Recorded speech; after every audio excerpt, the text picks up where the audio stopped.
la clase para el día de hoy. Según José Luis, nos habíamos quedado en rango de la hipoteca.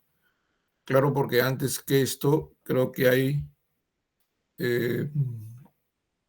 tenemos hipoteca legal que ya hemos hecho, ¿no? Bien.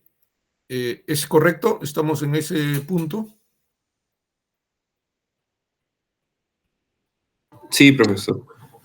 Ya, una pregunta. ¿Se ve que se mueve la diapositiva? ¿O la ven? Sí, también. Ah, correcto. Muy bien. Habiendo comentado en clase anterior respecto de la posibilidad de que un mismo inmueble, un mismo predio, pueda soportar varias hipotecas.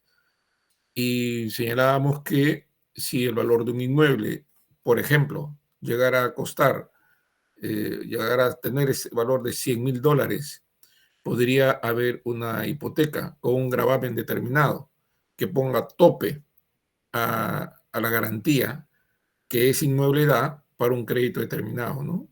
Independientemente del crédito que está garantizándose, siempre se tiene que poner el monto del gravamen. Y el monto del gravamen es un requisito de validez, según nuestro Código Civil. Tiene que ser hasta por suma determinada o suma determinable.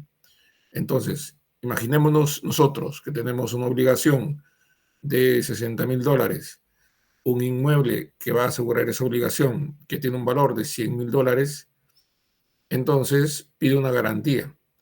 Claro, podría darse como garantía todo el inmueble, pero resulta que solamente dará garantía de ese inmueble hasta por $70,000.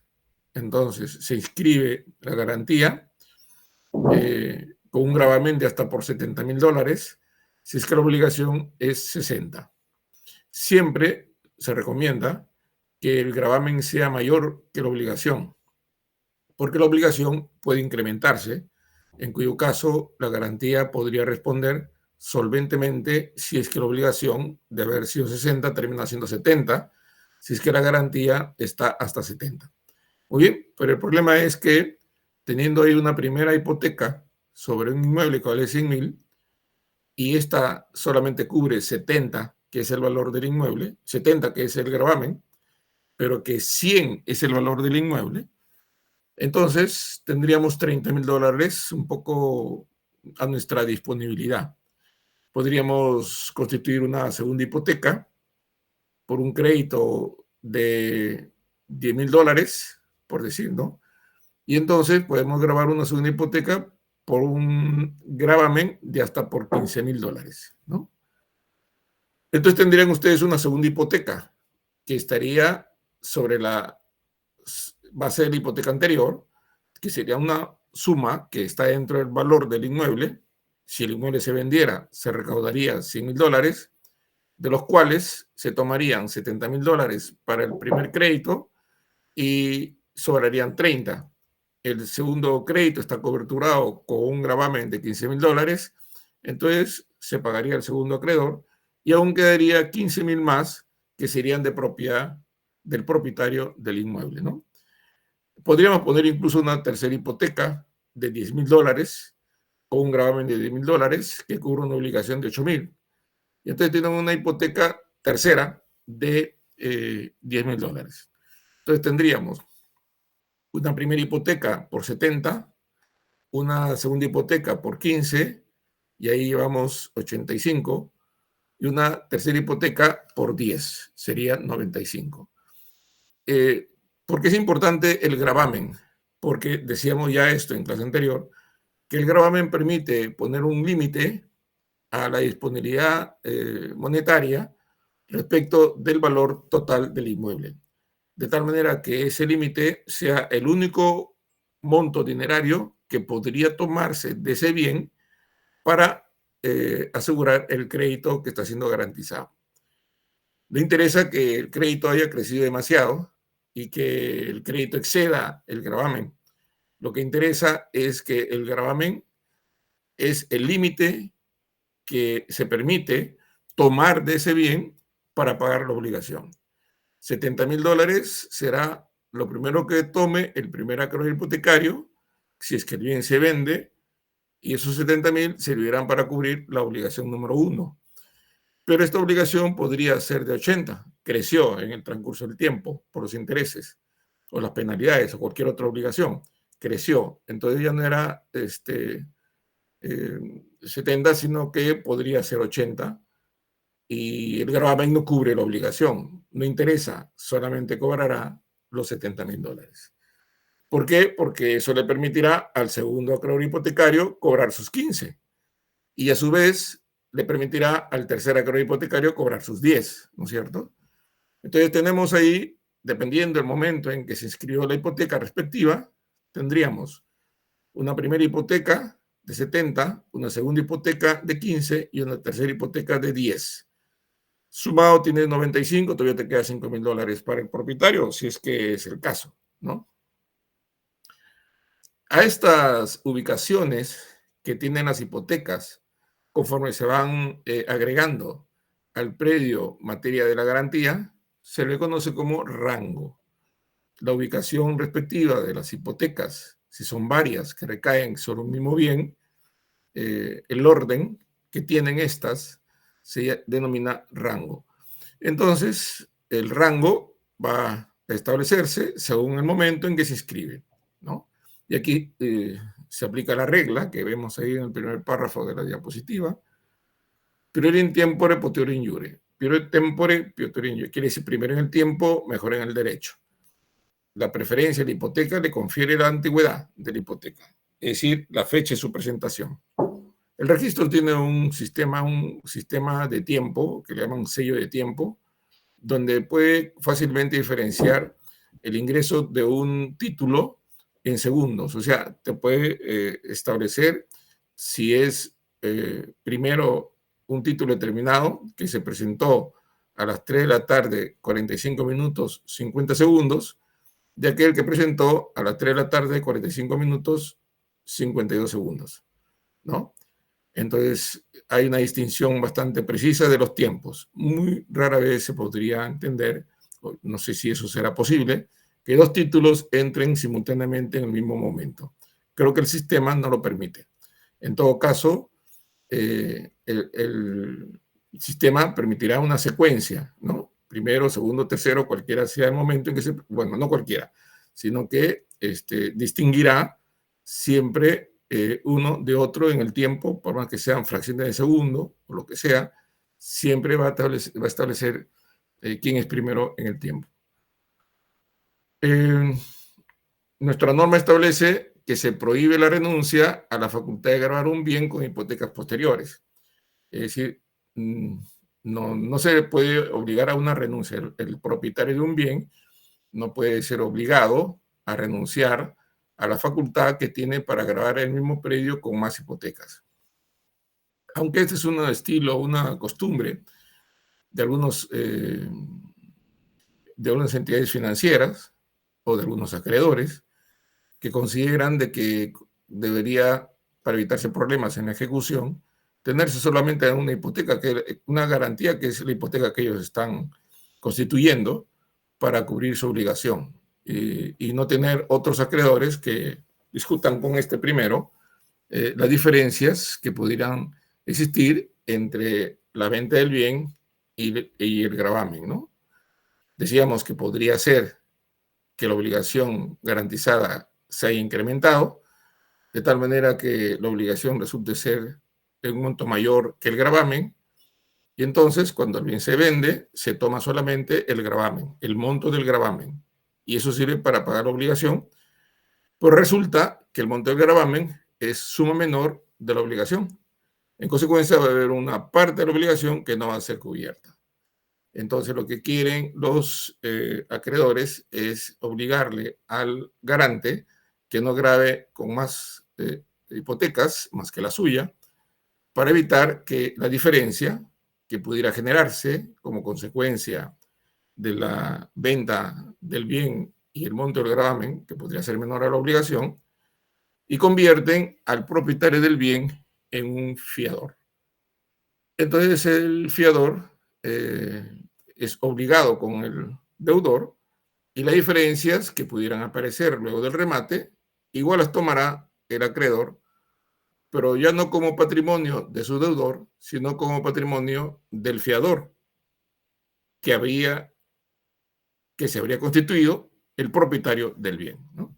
Creo que esto lo hemos comentado en anterior oportunidad. El acreedor preferente puede ceder su rango a otro acreedor hipotecario. Claro, si tú estás en la primera hipoteca, puedes ceder tu rango a otro que está en tercer momento, en tercer rango de hipoteca. Pero ese cambio no debe afectar a terceros. Ningún acto jurídico celebrado entre dos personas puede afectar intereses de terceros. Porque si se van a afectar, el tercero tendría expedito su derecho para oponerse, reclamar, hacerlo valer ante ese mismo órgano jurisdiccional o ante otro. Entonces, si hay un acreedor hipotecario que tiene, por decir, un gravamen en primer rango de $20,000 de gravamen, y hay otro que tiene en el cuarto rango de $40,000 y el de cuarto rango quiere pasar al primero.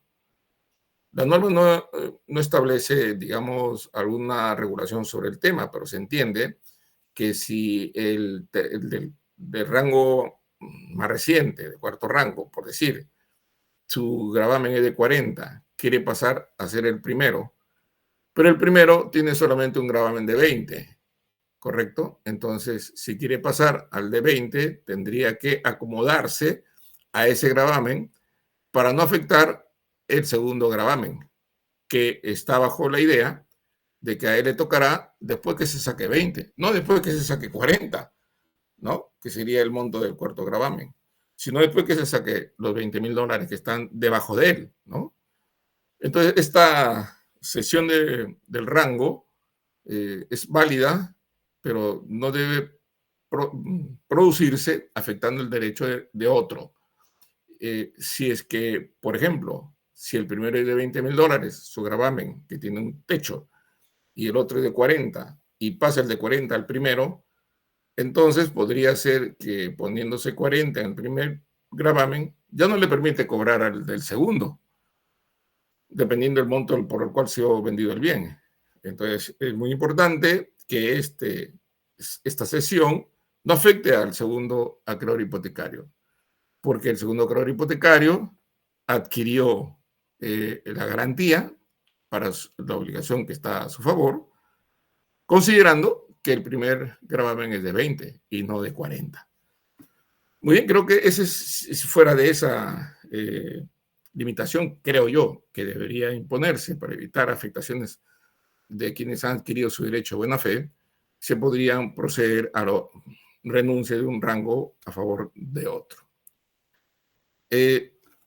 ¿La hipoteca se puede reducir? Bueno, nosotros hemos ya indicado, porque así lo establece nuestro código, que la hipoteca es indivisible. Cuando se dice que es indivisible, se dice que la hipoteca va a subsistir hasta que no se pague íntegramente la obligación. No se puede separar, dividir, reducir, ¿no? Automáticamente. Sí se puede, por supuesto, pero no automáticamente. No es que porque debe menos automáticamente se reduce. No. Primero tienes que convencer al acreedor hipotecario, ¿no? Si es que, pongámonos unos números, si es que, por ejemplo, la deuda es $1,000,000 y tienen ustedes grabados 5 inmuebles de 250 o $200,000, $200,000, $200,000, $200,000 y $200,000. 5 inmuebles de $200,000 cada uno cubren un crédito de $1,000,000, ¿no? Entonces se tienen las hipotecas grabando los 5 inmuebles hasta por $1,000,000. Esa hipoteca es indivisible, ¿no? No se divide en función a los bienes sobre el cual recae la garantía. Los bienes se pueden dividir, pero la garantía no se divide, subsiste en la presencia de todos ellos. Y supongamos que el deudor paga y resulta que ahora ya no debe 1.000.000, sino que debe solamente $150.000, porque pagó durante un tiempo.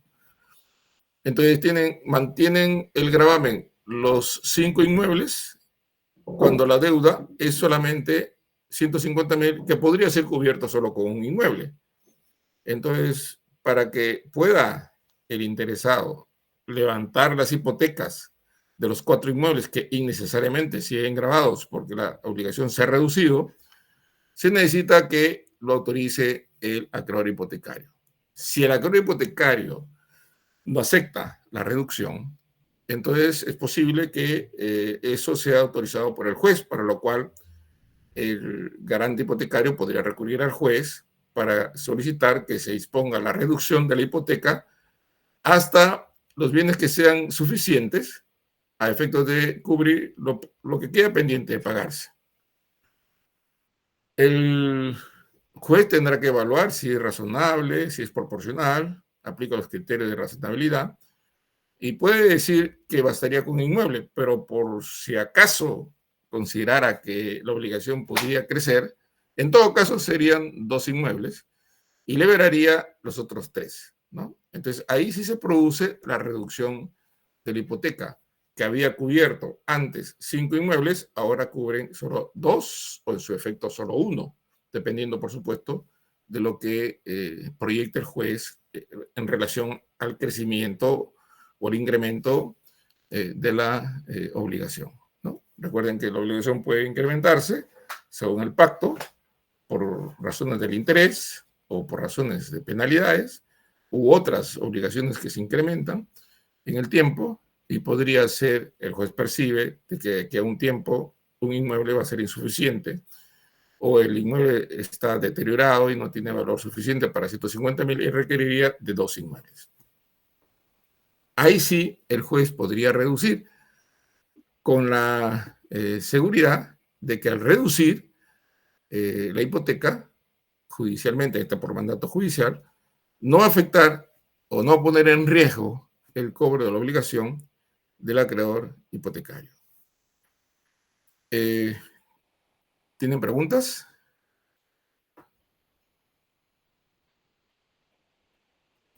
Bien. Como hemos señalado ya al comienzo del curso, José Luis, sí, por favor, toma la asistencia de los alumnos y después de la clase lo envías al departamento académico de Derecho Privado. Muy bien, gracias. Habiendo dicho al comienzo del curso que los derechos reales de garantía solo pueden explicarse, solo tienen razón de ser cuando existe otra relación jurídica, una relación obligacional, cuando exista un crédito, ¿no? Cuando exista una deuda que deba ser asegurado, garantizada. Entonces van a haber 2 relaciones jurídicas: la relación jurídica obligacional, es decir, donde hay un acreedor y un deudor solamente, ¿no? Y el acreedor va a sentirse más tranquilo si la deuda que le tiene su cliente o su deudor se encuentra garantizada por un bien específicamente determinado que pueda acceder a ese bien, obtener el valor que equivale a ese bien, venderlo o que se remate por mandato judicial y con lo recaudado se cumpla con la obligación. Digamos que es una especie de cobro forzado o forzoso, cobro con intervención del Estado a través del juez, ¿no? Entonces, bueno, si por alguna razón el deudor cae en insolvencia o simplemente no quiere pagar o temporalmente no tiene recursos y el acreedor ya necesita del dinero porque se venció el plazo que se le dio para que pague y no pagó, entonces, independientemente de que su deudor tenga o no dinero, el bien responderá por esa obligación. Entonces, tienen una segunda relación jurídica que está entre el acreedor y el garante hipotecario. Claro, asumimos que el garante es persona distinta del deudor, para poder diferenciar las dos relaciones jurídicas. Pero claro, como todos sabemos, el garante puede ser el mismo deudor. Yo voy al banco, pido que me preste suma de dinero y el banco me dice, ¿con qué me garantizas? Yo que estoy pidiendo el préstamo, digo, tengo un inmueble de mi propiedad. Entonces, hipoteco ese inmueble de mi propiedad para garantizar una deuda que yo mismo estoy pidiendo. Entonces, yo soy deudor y al mismo tiempo soy garante. Es muy común, ¿no? Y el acreedor es uno solo. Entonces, si yo soy deudor y a la vez garante, las relaciones jurídicas no es que hayan desaparecido, sino que se superponen. Pareciera que fuera una sola relación jurídica, pero en realidad, en estricto, técnicamente son dos. La obligacional, acreedor-deudor, y la real, acreedor-garante. Se diferencia mejor cuando una persona es deudora y otra persona es garante. En la misma figura, solo que despejados los espacios, ¿no? Para poder tener una especie de ángulo donde el vértice está en el acreedor. Un lado del ángulo es relación jurídica real, la garantía, y otro lado del ángulo es la relación jurídica personal del crédito. Entonces, ¿quiénes son los sujetos? Los sujetos de una relación jurídica hipotecaria o de garantías reales. El primer sujeto, el sujeto activo, sería el acreedor, ¿no? Entonces ahí tenemos el acreedor. Al frente del acreedor, en la relación jurídica obligacional, ¿quién estará? En la relación jurídica de crédito, en la relación jurídica personal, llamada también relación jurídica obligacional. En un extremo está el acreedor y en el otro extremo, ¿quién estará? ¿Ustedes qué dicen?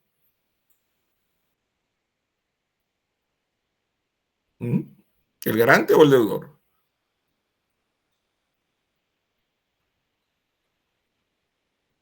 ¿Qué dice José Luis? ¿Quién estará en el otro extremo del acreedor?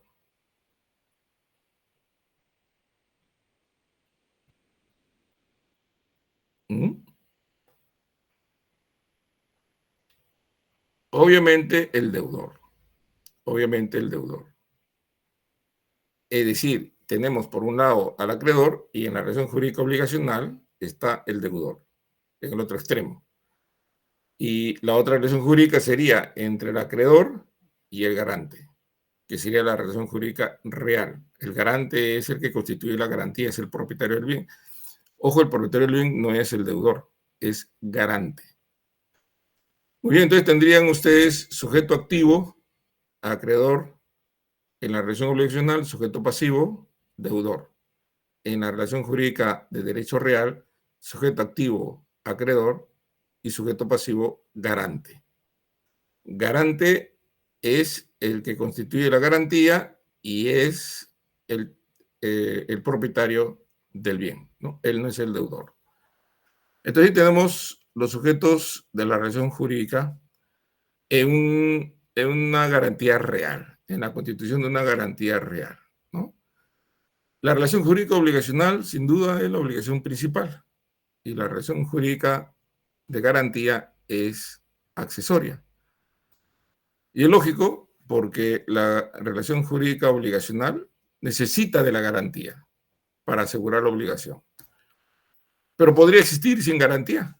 La relación jurídica obligacional puede existir sola, sin que exista la garantía. Sin embargo, la garantía no puede existir sola. La garantía solo se justifica como instrumento para una relación jurídica obligacional. Si no hay deudas, ¿qué razón existiría para que pueda constituirse una garantía? La obligación es lo que determina la existencia de la garantía. En consecuencia, la relación jurídica de garantía es accesoria. La garantía real es accesoria y el crédito es lo principal. Sirve al crédito. Se utiliza para el crédito. Es un instrumento del acreedor para cobrar la deuda en caso del deudor no cumpla con la obligación. ¿Qué ventaja tiene el acreedor respecto de la garantía real? Que puede el bien transferirse y con la transferencia se va también la garantía. Y entonces tendrá como sujeto pasivo a un tercer adquiriente, que en España le llaman tercer poseedor, ¿no? Pero nosotros lo reconocemos como tercer adquiriente. Lo que pasa es que se asocia el concepto de posesión porque en España la transferencia inmobiliaria se hace con el contrato y con entrega del bien. La transferencia supone entrega de la posesión al tercero, o sea, al que adquiere. Para nosotros no, para nosotros el tercer adquiriente puede adquirir el bien sin ser poseedor.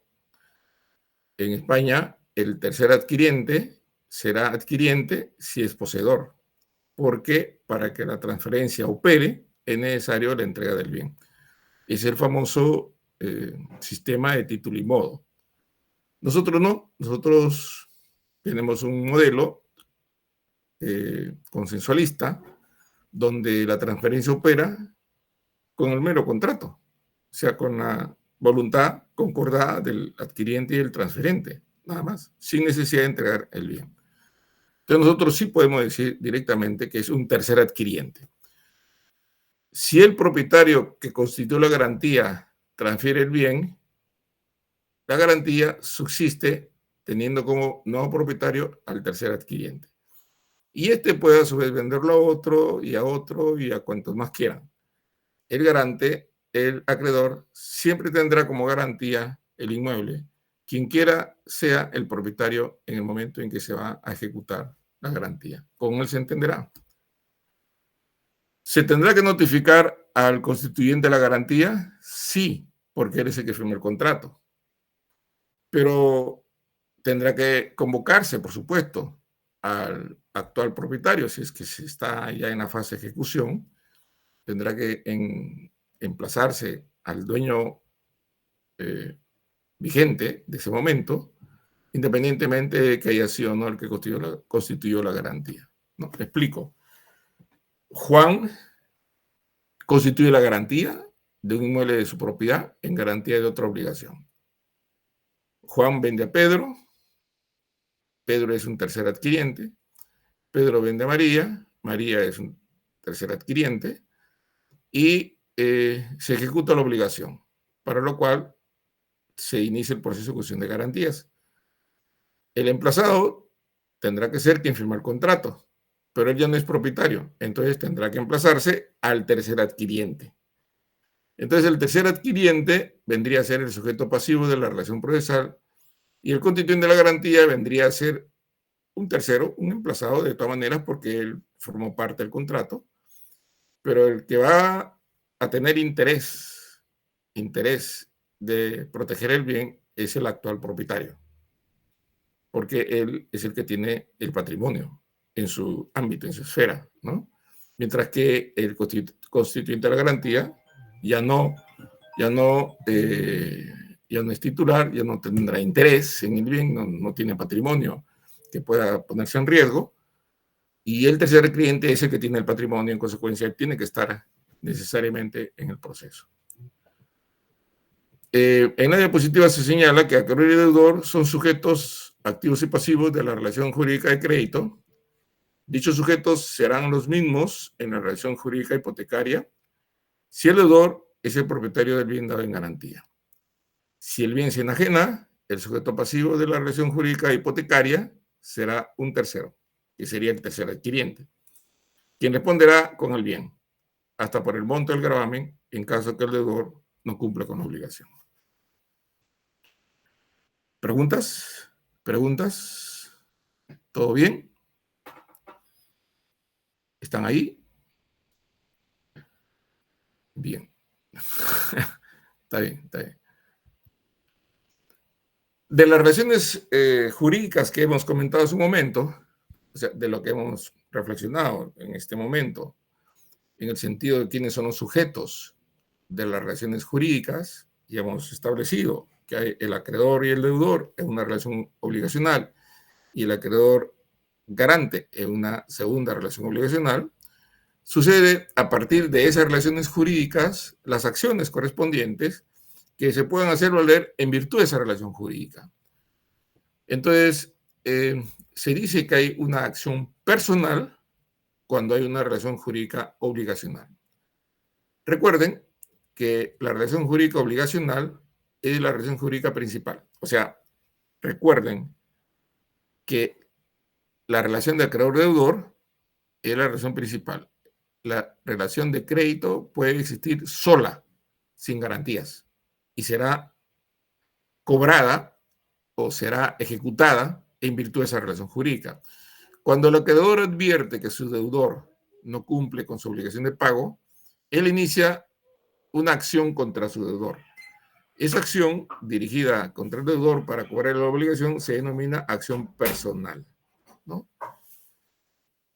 Ahora bien, pero la relación jurídica con el garante no es una relación jurídica personal, es una relación jurídica de derecho real.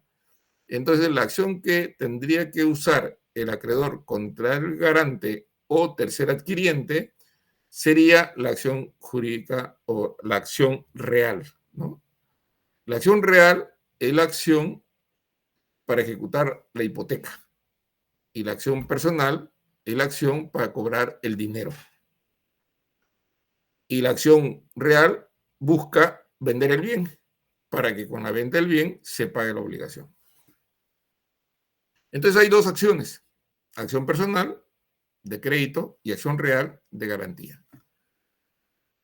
Según esta relación que existe entre ambas, estas relaciones jurídicas, nuestro código ha establecido una regulación que, en mi opinión personal, es equivocada, porque la acción personal, si bien es cierto, puede existir independientemente de la acción real, sin embargo, la acción real no puede existir independientemente de la acción personal. ¿Me explico? Si la garantía hipotecaria sirve para cobrar el crédito, cuando yo quiera ejecutar la hipoteca, ¿cómo podría ejecutarla? Si es que no emplazo al deudor. Porque solo con el incumplimiento del deudor se puede ejecutar la garantía. Ojo, solo el incumplimiento del deudor da luz verde para vender el bien hipotecado. Si no se intima al deudor judicialmente, no es posible vender el bien hipotecado o iniciar el proceso para vender el bien hipotecado. Este proceso para vender el bien hipotecado es la acción real y la acción personal es el cobro del dinero, ¿no? Decíamos, es posible que el acreedor inicie un proceso de acción personal contra el deudor independientemente de la garantía. Es posible.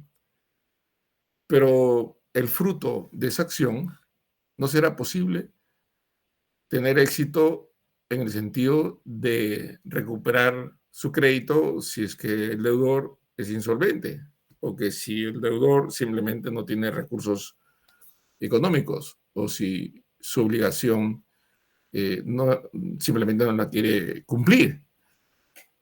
Entonces, si imagínense ustedes que el acreedor, vamos a suponer, es una entidad bancaria que dio un préstamo con garantía hipotecaria. Entonces, el garante hipotecario es otra persona y el deudor es simplemente el deudor, ¿no?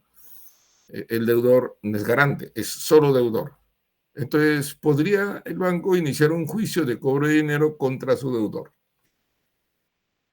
Ojo, solo contra el deudor. ¿Es posible iniciar una acción personal solo contra su deudor? Claro que sí.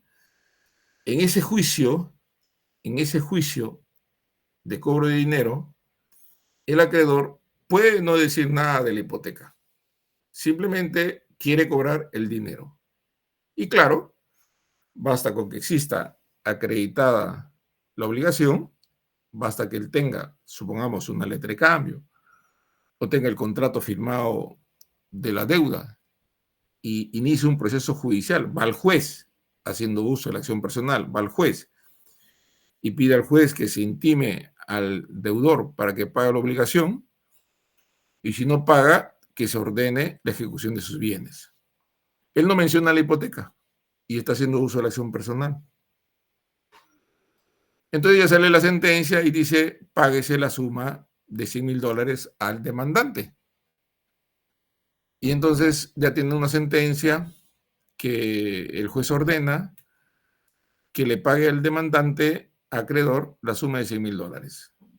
El siguiente paso, como él no ha mencionado la hipoteca y está solo haciendo uso de la acción personal, entonces lo que viene en adelante no es la ejecución de hipoteca, porque no ha sido materia del reclamo la hipoteca, no ha demandado al garante hipotecario, no ha querido que se ejecute la hipoteca, solamente ha demandado el cobro de suma de dinero. No sé por qué razones, bueno, cada uno tiene sus explicaciones, pero se da en la práctica.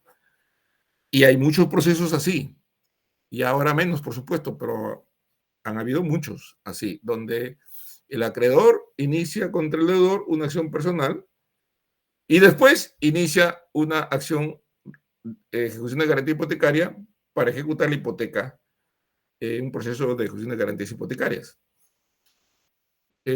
O al revés, inician el proceso de ejecución de garantías hipotecarias y luego inician el proceso de cobro de dinero, es un proceso aparte, es un proceso aparte. Y ahí vienen los problemas, porque en realidad, en el primer supuesto que hemos hecho referencia, en el sentido de que la acción personal termina en una sentencia que no menciona la hipoteca y que solo acredita el crédito y tiene ya una sentencia, como esa sentencia se ha dictado en un proceso donde solo se discute el crédito y no hay ninguna discusión sobre la garantía porque no ha sido parte de la pretensión, entonces lo único que le queda es embargar los bienes de su deudor. Pero se va a encontrar con un problema, porque hay una norma que prohíbe que si la obligación está garantizada, prohíbe dirigirse contra los otros bienes del deudor. Entonces, ¿qué sentido tiene iniciar un proceso con acción personal si al final no va a poder cobrar esa suma de dinero, sino solo se ejecuta la hipoteca? Siempre que la hipoteca cubra suficientemente la obligación.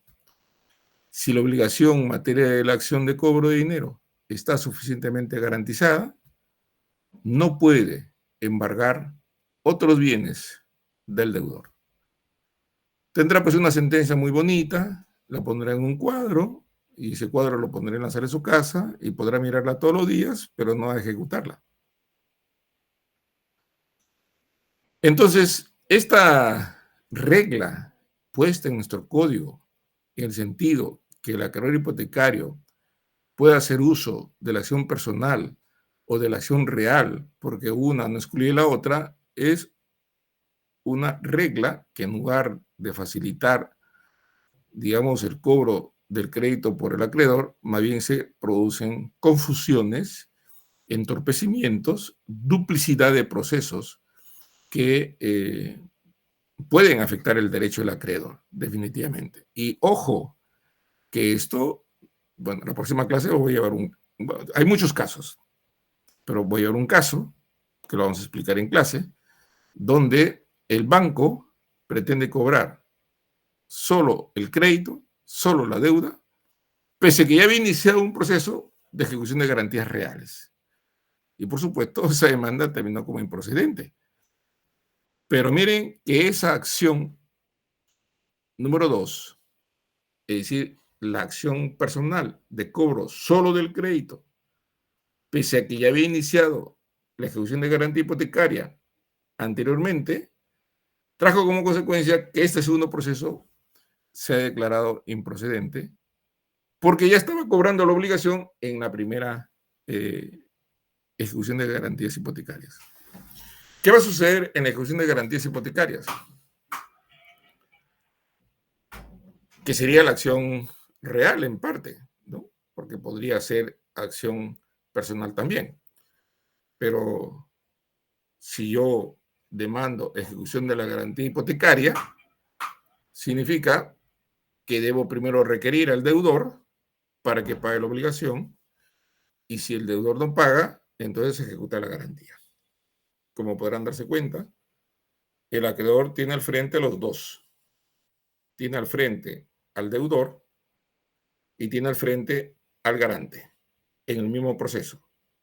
Es más, el Código Procesal Civil dice que si el deudor es persona distinta del garante, ambos son litisconsortes necesarios. O sea que si el acreedor demanda solo al deudor y no demanda al garante, el juez debe traer al garante. O si el deudor solamente demanda al garante y no demanda al deudor, el juez trae al deudor. Porque deudor y garante son litisconsortes necesarios, significa que tienen que estar en ese proceso necesariamente. Si falta uno de ellos, el proceso no vale, es nulo, es inválido. Si el proceso de ejecución de garantía hipotecaria, el proceso de ejecución de garantía hipotecaria empieza intimando al deudor y le da 3 días para que pague, es la primera resolución que se emite en la ejecución de garantías hipotecarias. Requiere ser demandado al deudor para que pague la suma X dentro del tercer día bajo apercibimiento de sacarse el bien a remate. Pero el bien que se saca a remate no es del deudor, es de otro, que está en el proceso. Y si no paga, se ejecuta la obligación.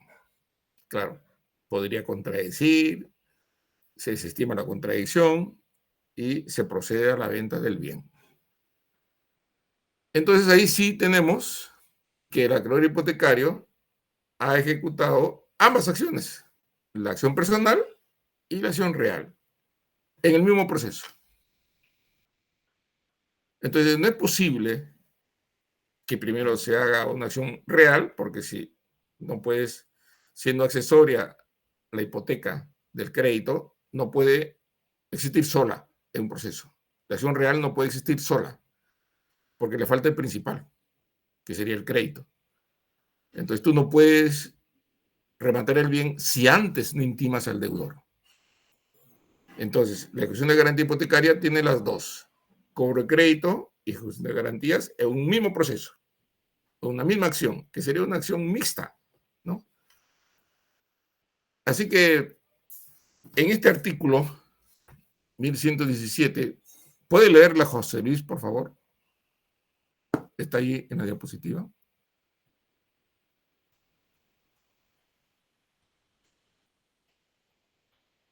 José Luis. ¿Lee? Sí, sí, claro, el mismo. 1117, ¿no? Uh-huh.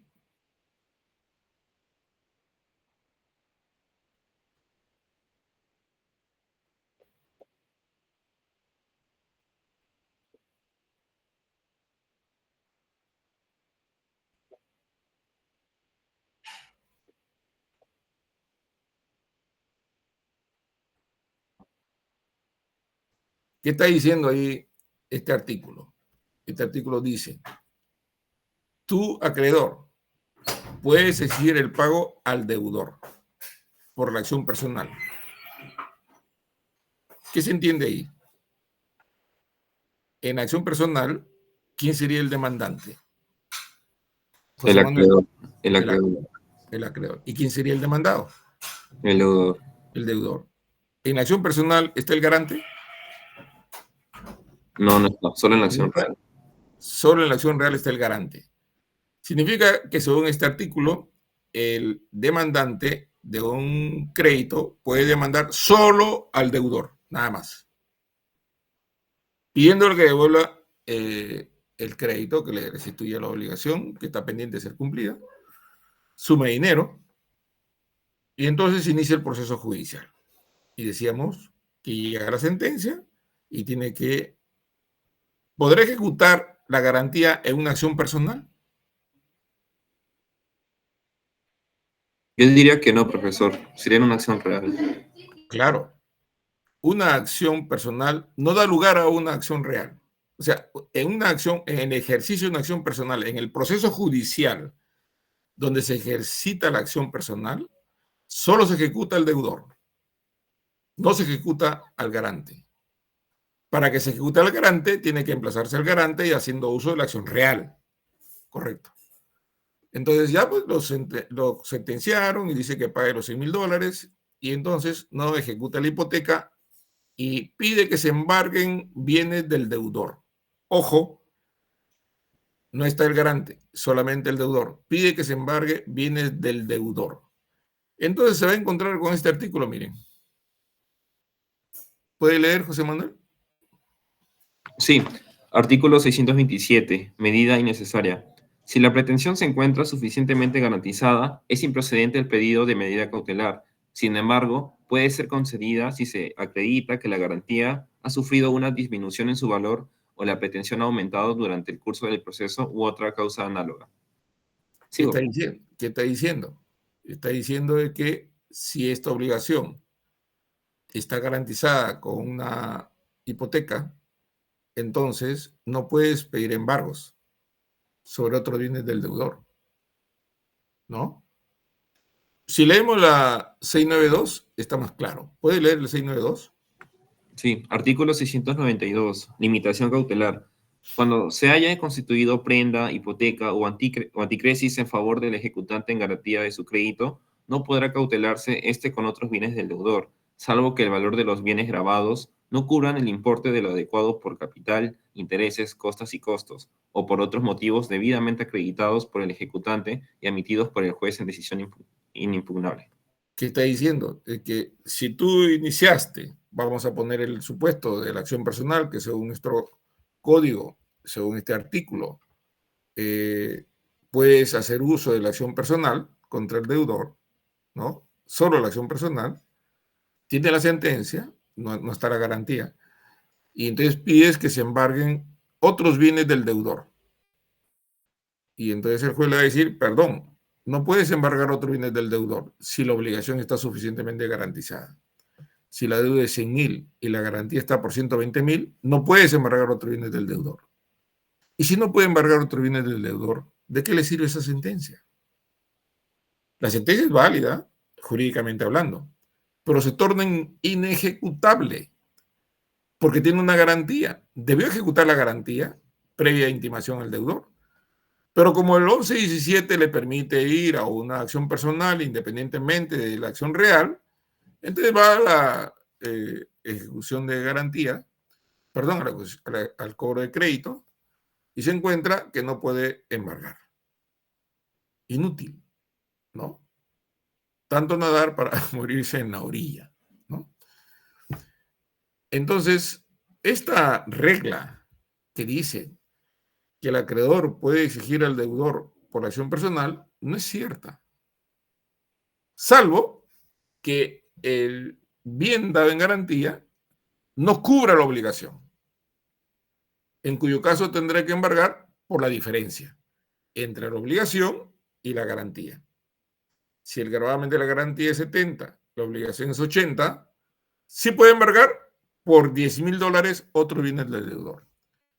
Pero si la garantía cubre la obligación, no podrá embargar. El artículo dice, puede exigir el pago del deudor por acción personal o al tercer adquiriente, si es que el bien se transfirió a otro, por supuesto, del bien hipotecado, usando de la acción real. Usando de la acción real puede dirigirse al tercer adquiriente del bien hipotecado. Mira, usando de la acción real. La acción real, ¿quién es el demandante en la acción real? El acreedor, El acreedor. ¿Y quién es el demandado en la acción real? el garante, profesor. El garante. El garante. Mientras que en acción personal el deudor es mientras que en acción personal el demandado es el deudor, en acción real el demandado es el garante. A ver, empieza un juicio contra el garante, ejecutando la hipoteca, solo la acción real, porque en la acción real no está la acción personal. Es otra acción, según este artículo, es otra acción. Y así es otra acción. Si haces una acción real contra el tercer adquiriente, no podrás ejecutarla, porque para ejecutar el bien, primero tienes que intimar al deudor.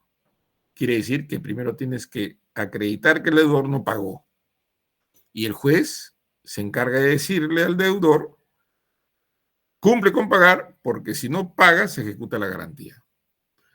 Entonces, esa separación de acción personal y acción real, en realidad, digamos, solo existe en el laboratorio. En la realidad eso no sucede.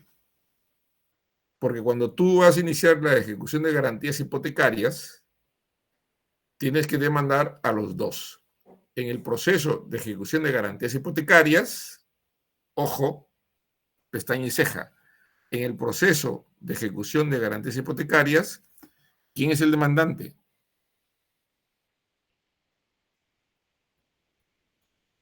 ¿Mm? ¿Quién es el demandante? Dígame, por favor. En el proceso de ejecución de garantías hipotecarias, ¿quién cobra? Diría que el acreedor, profesor. El acreedor, claro. El acreedor. El acreedor es el demandante. Y si es ejecución de garantías hipotecarias, se va a vender el bien, se va a vender la hipoteca, o sea, se va a ejecutar la hipoteca. ¿Quiénes serían los demandados? ¿Quiénes serían los demandados? Si para que se ejecute la hipoteca primero tienes que intimar al deudor, pregunto, ¿estará ahí como demandado el deudor? Claro, sería el deudor y el garante también. Los dos. Los dos son demandados. El acreedor hipotecario va a demandar al deudor para que pague y al garante para que se ejecute el bien de su propiedad si es que el deudor no paga. Diríamos que la acción de garantía hipotecaria contiene las dos acciones, la acción personal y la acción real. Y en realidad, esa acción personal y esa acción real nunca pueden estar separadas si se quiere ser eficiente, si se quiere cobrar realmente con la garantía. Siempre estarán juntas, salvo que inútilmente el acreedor inicie una acción solo personal y termine con una sentencia inejecutable. ¿No? Sentencia válida, por supuesto, jurídicamente hablando, perfectamente válida, pero ineficaz, inejecutable, porque solo se hará realidad si es que se ejecuta la garantía. Porque como hemos dicho, si hay hipoteca que ha garantizado la obligación o el crédito, no podrá cautelarse con otros bienes del deudor. La sentencia sin hipoteca solo surtiría efecto con el embargo a otros bienes del deudor. Pero si la hipoteca cubre la obligación, no podrá ir a embargar otros bienes del deudor. ¿Para qué le sirvió entonces?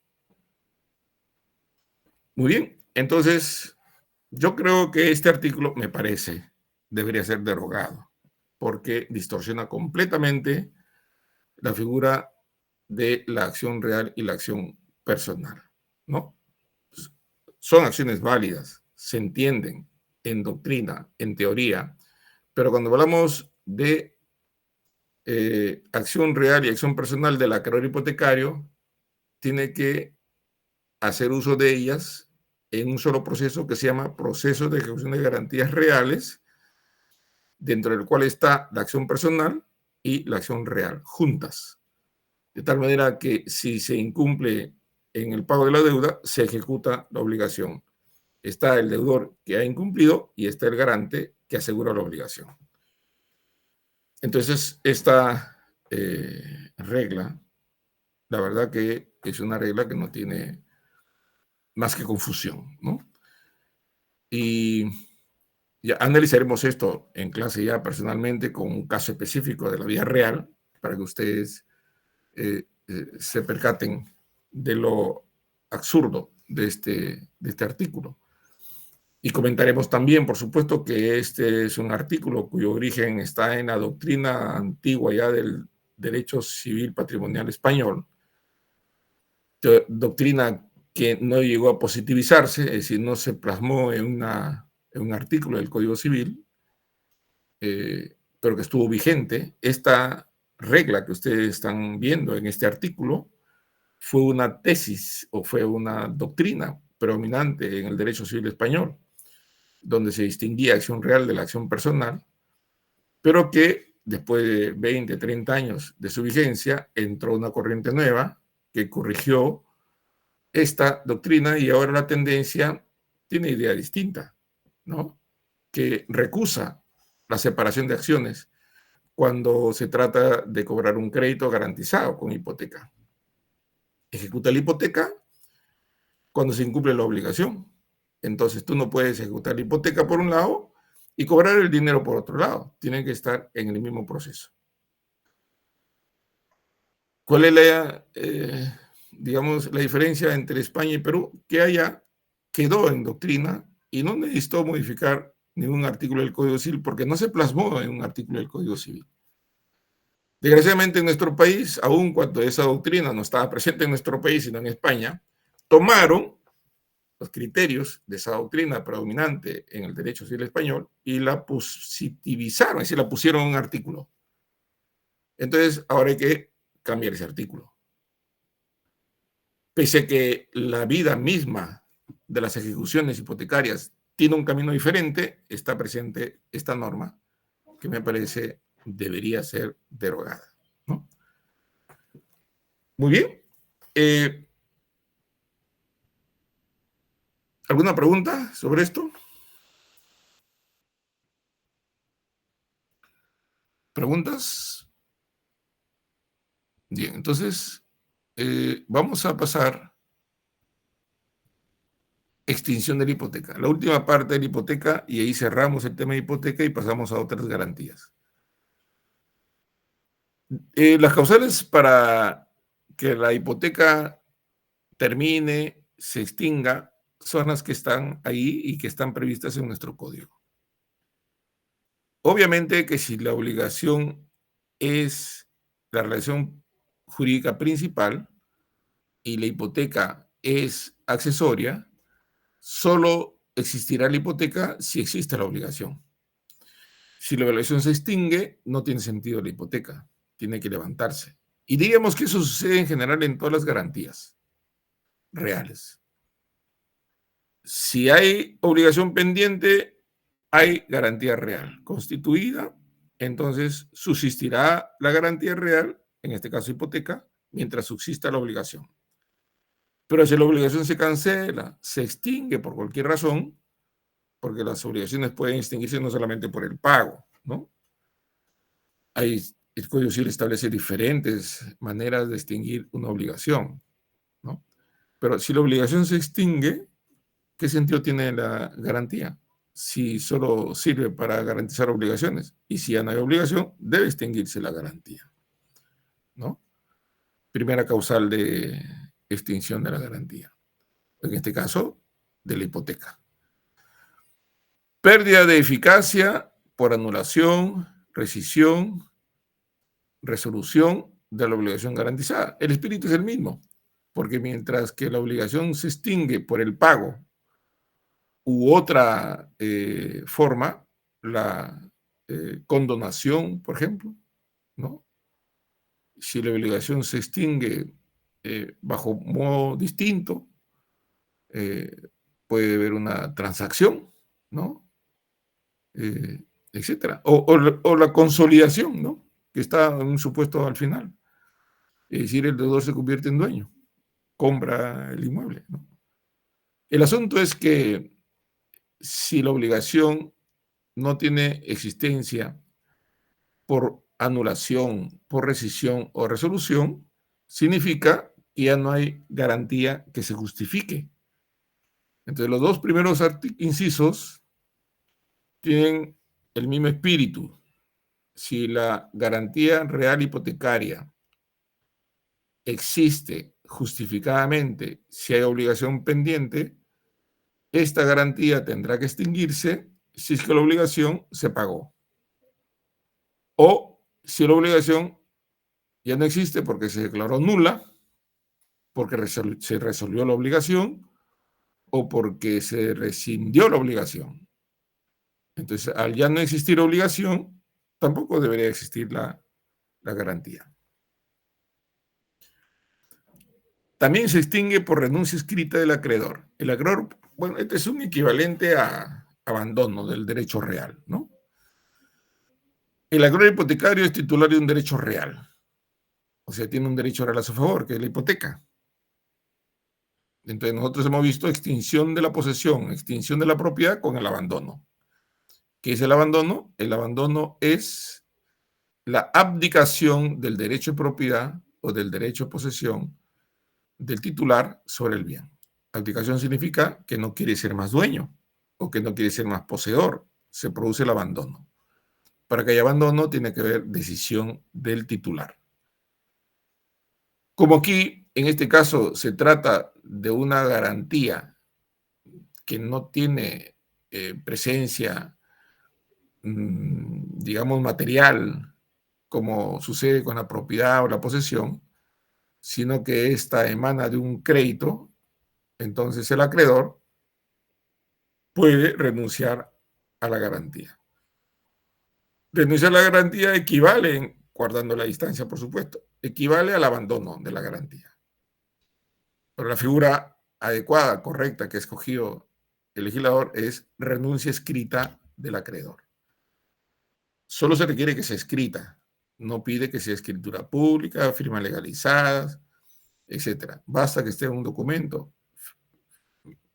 firmado y redactado para que se pueda considerar válida la renuncia del acreedor respecto de la garantía. Con la renuncia del acreedor, renuncia escrita del acreedor, se extingue la garantía. Estamos en lo mismo, porque el acreedor ha dicho, ¿sabes qué? Esta garantía ya no me es útil para cubrir la obligación que está pendiente. Listo. Y claro, la lógica sería que renuncia de esta hipoteca para poner otra hipoteca, ¿no? Probablemente. Si no, tendría que mantener la primera porque de todas maneras necesita que la obligación esté garantizada. Bueno, pero la renuncia del acreedor, la renuncia escrita, significa que la garantía no tiene razón de ser. No la quiere el acreedor. D, destrucción total del bien. Si el bien se destruye, ¿qué vas a vender? ¿No? Cuando hablamos de destrucción total del bien, estamos hablando de lo edificado. Porque el suelo no sé si se podrá destruir, ¿no? El suelo no se destruye. Lo que se destruye es lo que el hombre ha creado, o sea, la edificación, ¿no?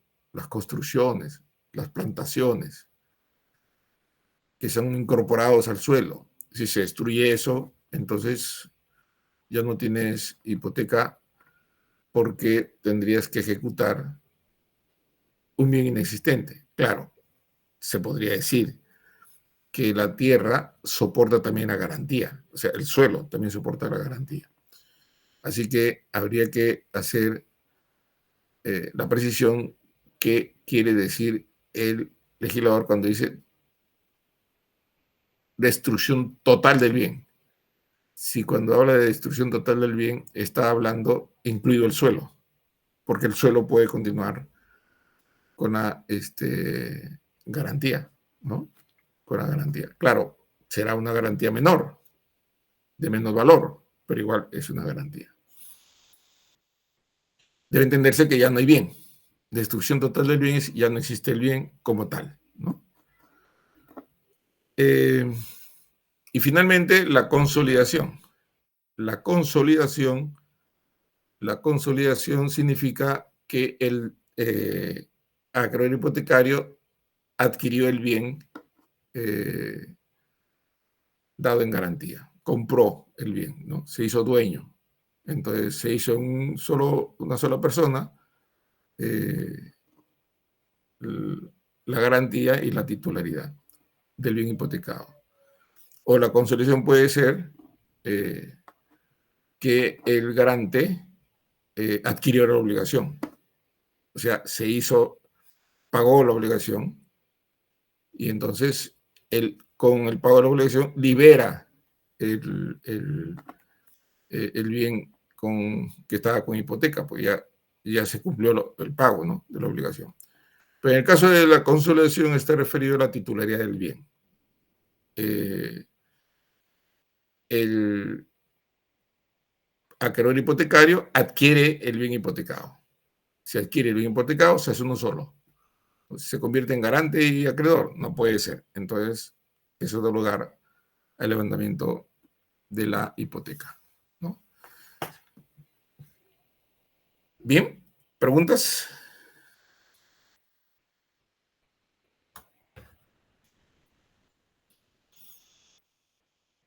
Profesor, una consulta. En el inciso C dice renuncia escrita del acreedor. ¿Es un tipo de condonación, disculpe? Porque como que yo siento No, que le perdona la deuda, ¿o no? no está perdiendo la deuda, solamente la garantía. O sea, se va a quedar con una deuda sin garantía. Un poco raro, ¿no? Porque los acreedores van a querer tener la garantía, pero es posible que exista un crédito sin garantía. Ok, o sea, solo renuncia a la garantía, no a la deuda, entonces. Solo la garantía, claro. Solo la garantía. Ya, gracias. Claro. ¿Preguntas? Muy bien. Avanzamos entonces y pasamos a anticrisis. Es una garantía que recae sobre inmuebles. Por ahí empezamos. Recae sobre inmuebles. Pero la hipoteca también recae sobre inmuebles. Y entonces, ¿cuál es la diferencia entre hipoteca, que es una garantía real que recae sobre inmuebles, y la anticrisis, que es una garantía real que recae sobre inmuebles también? La diferencia es que la garantía hipotecaria empieza a existir con la inscripción de la hipoteca en el registro. Una vez que se inscribe en el registro, aparece la hipoteca como derecho real. Antes está como una obligación.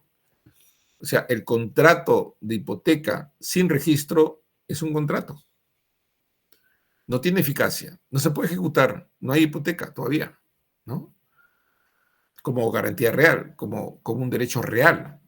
El derecho real de hipoteca aparece en el escenario en el momento en que se inscribe. En cambio, la anticresis no requiere inscripción. La anticresis se constituye con escritura pública de constitución y con entrega física del bien al acreedor.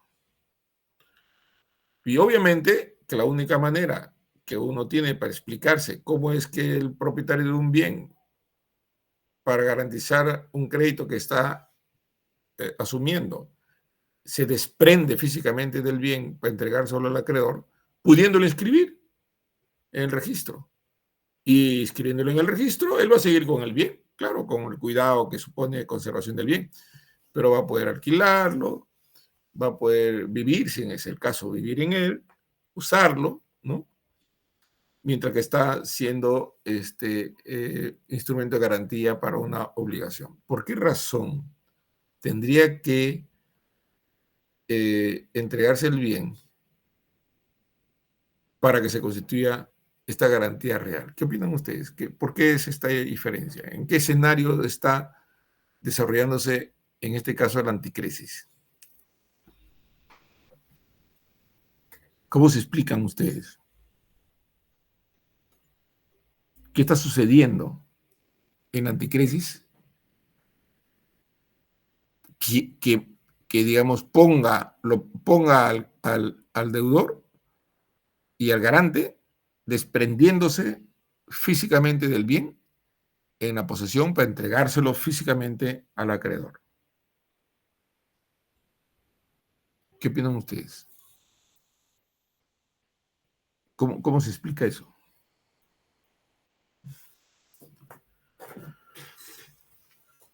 Podría ser para que el acreedor justamente perciba los frutos y claro, explote el bien y perciba los frutos, ¿no? Cosa que en la hipoteca no necesariamente pasa. Podría ser que el objeto de la entrega signifique que el deudor está viendo reducir su deuda con la percepción de frutos por el acreedor, ¿no es cierto?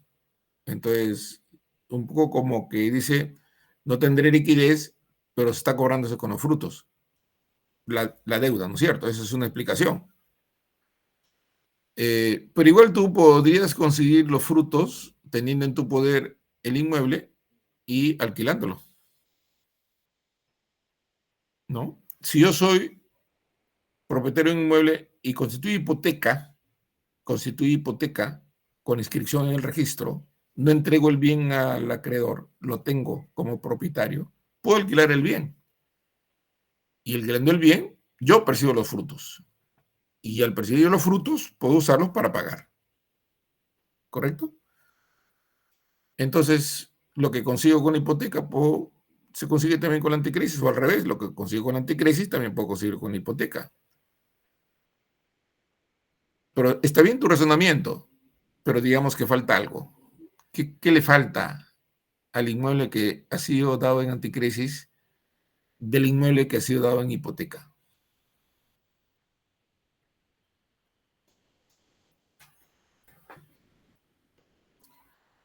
¿Qué dicen? ¿Alguien podría dar una idea? Me parece que está claro, pero bueno, alguien podría decir, ¿por qué si en la hipoteca el propietario garante sigue usando el bien, está en posesión del bien, puede percibir los frutos en la posesión del bien y se constituye solo con inscripción en el registro? ¿Y por qué en anticrisis tengo que entregar el bien?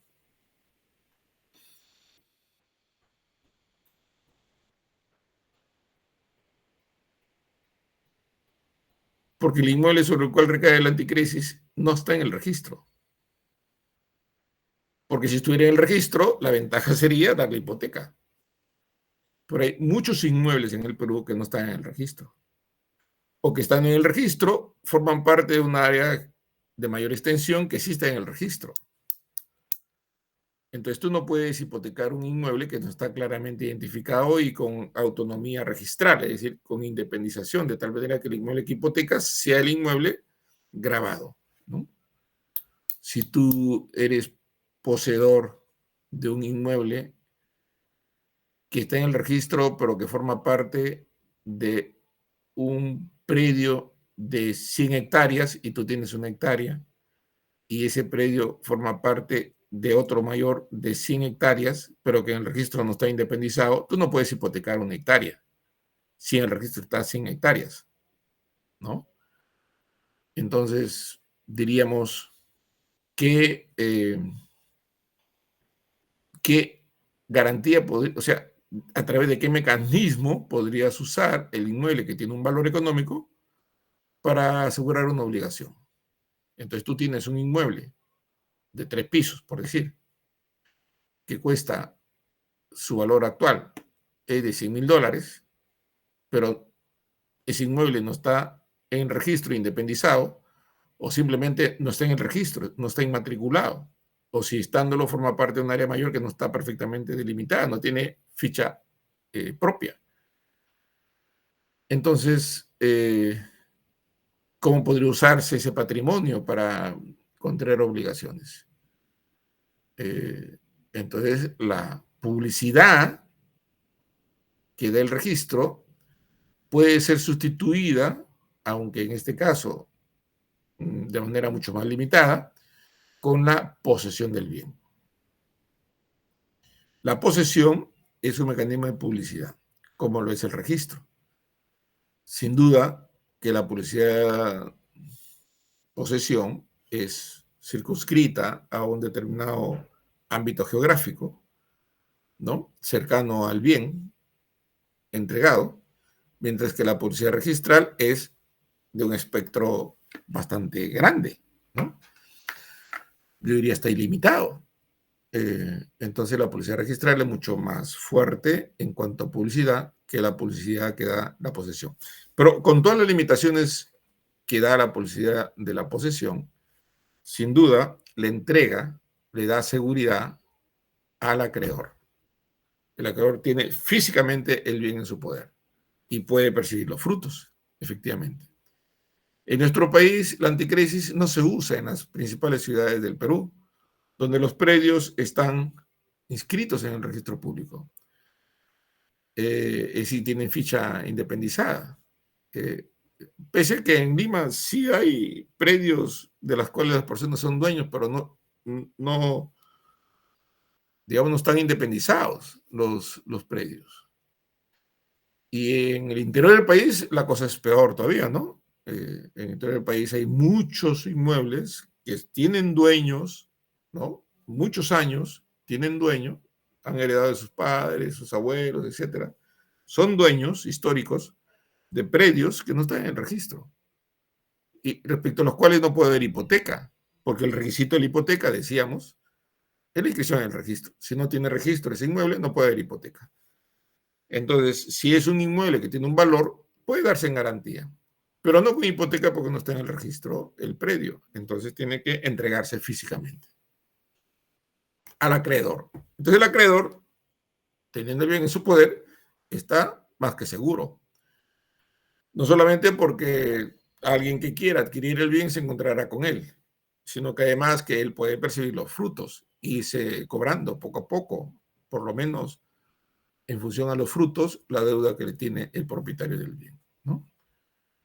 Pero tiene una exigencia mucho más rigurosa en la Constitución, mucho más rigurosa que la hipoteca, porque recordemos que la hipoteca se constituye por escritura pública, pero no dice bajo sanción de nulidad. Permítame, ¿tienes ahí el Código Procesal Civil, José Manuel? No lo tengo aquí a la mano. Sí, profesor, ¿qué artículo? La que, formalidad de la hipoteca. A ver, un momentito, lo voy a buscar.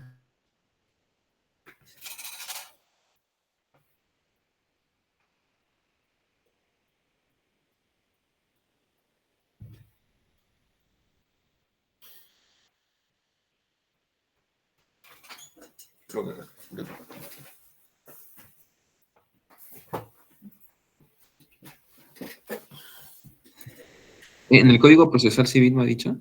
No, civil. Ah, ya, ok. Creo que está en el 1098. Sí, justo lo encontré. Bien. Artículo 1098. Formalidad de la hipoteca. La hipoteca se constituye por escritura pública, salvo disposición diferente de la ley. Muy bien. Ahora lee el 1092. Artículo 1092. Formalidades. El contrato se otorgará por escritura pública bajo sanción de nulidad, expresando la renta del inmueble y el interés que se pacte. Es formalidades de la anticresis. ¿Correcto? Está en el capítulo de anticresis. Miren la diferencia. Mientras que el contrato de hipoteca se constituye por escritura pública, la anticresis se constituye por escritura pública bajo sanción de nulidad. ¿Hay diferencias? Una es forma solemne, la anticresis es forma solemne. Es ab solemnitatem, ¿no es cierto? Sí. Mientras que la hipoteca es ad probationem porque no tiene sanción de nulidad. Entonces, es más rigurosa la exigencia para constituir anticresis que la que se plantea para constituir hipoteca, ¿no? Entonces, mientras que la hipoteca es por escritura pública, salvo pacto distinto, salvo disposición diferente de la ley, en el caso de la anticresis, es por escritura pública bajo sanción. Tú tienes una minuta de anticresis, no tienes nada, por más que tengas huellas digitales de todos los dedos del propietario, no hay anticresis, ¿no? Pero además se le permite, porque como se entrega el bien, se le permite la percepción de los frutos, ¿no? De los frutos. Y lee el 1091 Artículo 1091. Definición de anticresis. Por la anticresis se entrega un inmueble en garantía de una deuda, concediendo al acreedor el derecho de explotarlo y percibir sus frutos. Esa es la idea. ¿Eso puede suceder en la hipoteca?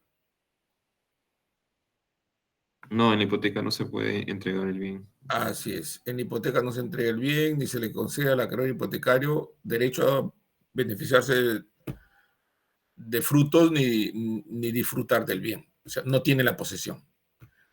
Se dice en doctrina que se entrega jurídicamente cuando se escribe en el registro, ¿no? Entonces tienes ahí dos diferencias medulares. En anticresis se entrega físicamente el bien y se permite al acreedor hipotecario que recibe el bien en posesión explotarlo o percibir sus frutos. En la hipoteca eso no sucede, ¿no? Y además, mientras que la hipoteca es escritura pública, salvo disposición distinta de la ley, en anticresis es escritura pública bajo sanción de nulidad. Figuras distintas en materia de actos. Ustedes han llevado actos jurídicos, me dijeron, ¿no? Sí.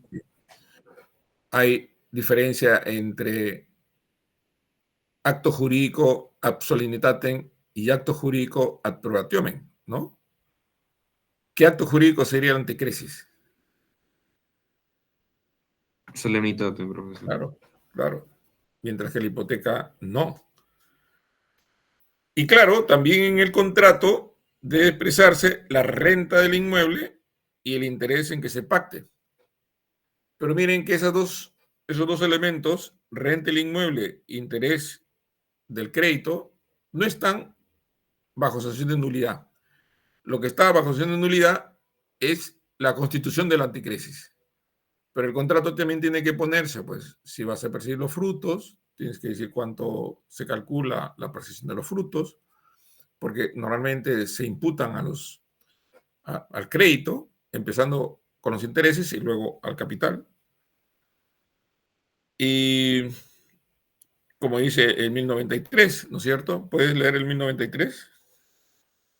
Sí, artículo 1093. Imputación de la renta del inmueble. La renta del inmueble se aplica al pago de los intereses y gastos y el saldo del capital. El saldo capital. Claro. Primero los intereses, gastos y luego el capital. Sin duda, ¿no? Bueno, entonces ahí tenemos en esta diapositiva la etimología de la palabra. Anti viene de una palabra griega. Anti es contra, crisis es uso, contrauso. El crédito contra el uso del bien. Yo te doy el bien, tú me prestas y en garantía te doy el bien en uso, ¿no? La norma dice se aplica la regla de la prenda, pero ya no hay prenda, así que no. Claro, porque en la prenda también se entrega el bien, se entregaba como prenda el bien mueble, pero ya la prenda se ha desactivado, hay garantía mobiliaria. Nos va a alcanzar el tiempo para ver la garantía mobiliaria, que está regulada en una ley especial, no está en el Código Civil, pero la vamos a ver, ¿no? La actual ley de garantía mobiliaria, que ha sido modificada en el 2018, pero recién ha entrado en vigencia hace unos meses, porque recién se ha implementado una plataforma que se llama Sistema de Información de Garantía Mobiliaria, el SIG, que a partir de su funcionamiento entró en vigencia la nueva ley de garantía mobiliaria, ¿no? Entonces tenemos ahí una figura que vamos a verla después, porque no está en el Código Civil, ¿no? Entonces aquí dice, en anticresis, el tercer acreedor percibe los frutos del bien sin ser propietario. El tercer acreedor. Diríamos, en anticresis se entiende, bueno, esta pregunta está referida a un modelo distinto al nuestro, ¿no? Donde es posible que el acreedor no tenga físicamente el bien, ¿no? Sino que sea otro, el que, digamos, podría ser que el anticresis no se constituye con la entrega del bien, como vamos a ver en un momento, sino que simplemente se le concede el derecho a percibir los frutos, ¿no? Si el acreedor percibe los frutos sin ser propietario, claro, esa es la idea, de que el propietario entregue el bien y que el acreedor sea el propio acreedor u otro que haya cedido su derecho o parte de su derecho, perciba los frutos. Puede constituir la del usufructuario. El usufructuario puede constituir anticresis sobre el bien que ha recibido en usufructo. Bueno, yo creo que ahí tendría necesidad de autorización por parte del dueño del inmueble, porque está entregando el bien físicamente a otra persona, ¿no? En el caso de nuestro país, la anticresis supone entrega del bien inmueble, eh, entrega física, ¿no? Y en el caso del usufructo, el usufructuario tiene el bien físicamente en su poder. Para que se constituya anticresis tendría que entregar el bien al acreedor, pero sería el acreedor del usufructuario, está entregando el bien al acreedor del usufructuario. Y este usufructuario ya no percibiría los frutos. Quien percibiría los frutos sería el acreedor anticrético. En realidad, está cediendo el derecho a usufructo, a cambio de una suma de dinero, ¿no? No, digamos, el derecho a usufructo puede enajenarse también, ¿no? Puede gravarse, por supuesto. Pero no se entiende muy bien en nuestro país porque, como hemos leído, la anticresis supone entrega física del bien y no solo el derecho a percibir los frutos, como sí sucede en otras legislaciones. ¿Existe anticresis tácita? Bueno, ¿qué es garantía tácita? Había prenda tácita y en nuestro país se reconoce la anticresis tácita. ¿Qué significa? En el caso, por ejemplo, de que Juan y Pedro, ubíquense, ¿eh? Pongo Juan y Pedro. Juan, acreedor, presta dinero a Pedro. Pedro entrega el bien a su acreedor, la prenda. O Pedro entrega el inmueble al acreedor físicamente. Estamos hablando de anticresis. Juan, acreedor, Pedro, deudor, garante. Obligación número 1. Anticresis asegura obligación número 1. Bueno, después, algunos meses después, Juan y Pedro, nuevamente, Juan le pide dinero para un negocio a Pedro. Bueno, estamos hablando de que Juan es deudor y Pedro acreedor. En la primera relación, Juan deudor, Pedro acreedor. Juan le entrega el bien porque Pedro le concede un crédito. En segundo momento, Juan sigue siendo deudor, pero le pide otro crédito distinto, para otras cosas. Y no se constituye garantía, pero es una segunda obligación de las mismas personas. Entonces se dice que esta segunda obligación está asegurada con la primera. Es decir, la garantía constituida primigeniamente entre Juan y Pedro asegura cualquier otra obligación que entre ambos se adquiera posteriormente, aun cuando posteriormente no se haya constituido ninguna garantía. ¿Correcto? No sé si me explico. Es decir, sucede en la anticresis como sucedía en la prenda. Repito, Juan, propietario de un bien. Juan, propietario de un bien. Pedro, acreedor. Le presta dinero a Juan. Juan entrega físicamente el bien a su acreedor. Sucede con la prenda, sucede con la anticresis. Y se constituye la garantía real sobre el bien con entrega física al acreedor. Hay una garantía y hay una obligación. La obligación número 1 está garantizada con anticresis o con prenda, dependiendo si es inmueble o mueble. Listo. Segunda obligación. Juan pide préstamo a Pedro. Pedro le presta. hay una obligación. No se habla de garantía. Tercer momento, Juan le vuelve a pedir préstamo a Pedro. Pedro le presta dinero. Tampoco se habla de garantías. Se dice que existiendo ya una anticresis, existiendo primigeniamente una anticresis que asegura una obligación, esa anticresis asegurará cualquier otra obligación que en el futuro tenga Juan con Pedro, donde Juan es deudor y Pedro es acreedor, aun cuando en esas oportunidades no se haya hablado para nada de garantías reales. ¿Qué dice el artículo 1095, José Manuel? Artículo 1095. Retención del inmueble por otra deuda. El acreedor no puede retener el inmueble por otra deuda si no se le concedió este derecho. Claro. Está condicionado a que se le autorice, ¿no? Si es que el acreedor, digamos, ve que no se le paga la segunda obligación, entonces es necesario o puede hacer valer su derecho de anticresis que se había constituido primigeniamente en una segunda oportunidad, en una tercera, etcétera, ¿no? Entonces, eso es garantía tácita en general. En el caso concreto de la anticresis se necesita autorización, ¿no? En el caso de la prenda no necesitaba, simplemente aparecía otra obligación y se aseguraba directamente, ¿no? Pero la norma aquí es precisa porque para que el acreedor anticrético retenga el bien que tiene en su poder por una deuda específica, podría retener el mismo bien por otra deuda siempre que se le haya concedido tal facultad.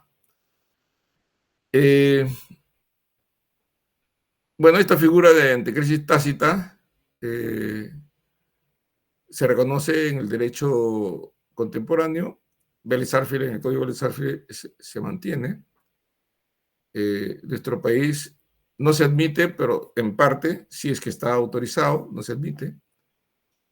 ¿Qué dice el Código de Vélez-Sarsfield? Ahora ha sido modificado respecto de la anticresis.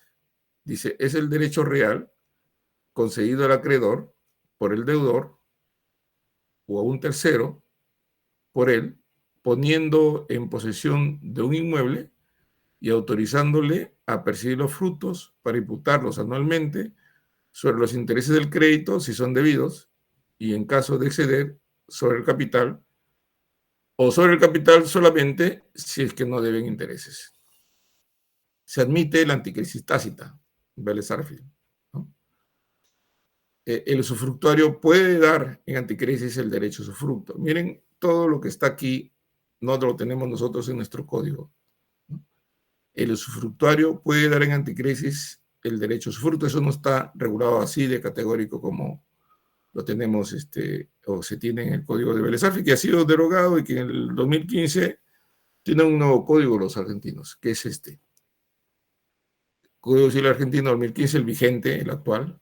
Sobre la anticresis dice, la anticresis es el derecho real de garantía que recae sobre cosas registrables individualizadas, cuya posesión se entrega al acreedor o a un tercero, designado por las partes, a quien se le autoriza a percibir los frutos para imputarlos a una deuda. Estos textos no son similares al nuestro, porque en el nuestro estamos considerando que se entrega el inmueble en garantía de una deuda, ¿no? Y por el texto del artículo, este inmueble se entrega al acreedor, pero aquí en Argentina el inmueble se puede entregar a un tercero, ¿no? Y ese tercero es el que se beneficia de los frutos, que era la pregunta que decíamos hace un momento. En anticresis, el tercer acreedor percibe los frutos del bien sin ser el propietario. Claro, estamos bajo esa regla que puede tener un tercero y este tercero percibe los frutos sin ser el propietario. Es decir, que el acreedor no percibe los frutos, sino otro, sin ser el propietario. En nuestro país, no. El acreedor es el que percibe los frutos y se imputa a la deuda los frutos. Primero el interés, luego el capital, ¿no? ¿Quiénes pueden constituir anticresis? Los titulares de derechos reales de dominio, que sería propiedad, condominio, copropietario, propiedad horizontal, propiedad única pero dentro de un edificio o de un sistema de bienes comunes, superficie y usufructo. Eso no se encuentra así en ese texto en nuestro código, ¿no? El Código Civil español tiene un texto diferente, miren. Por la anticresis, el acreedor adquiere el derecho a percibir los frutos de un inmueble de su deudor.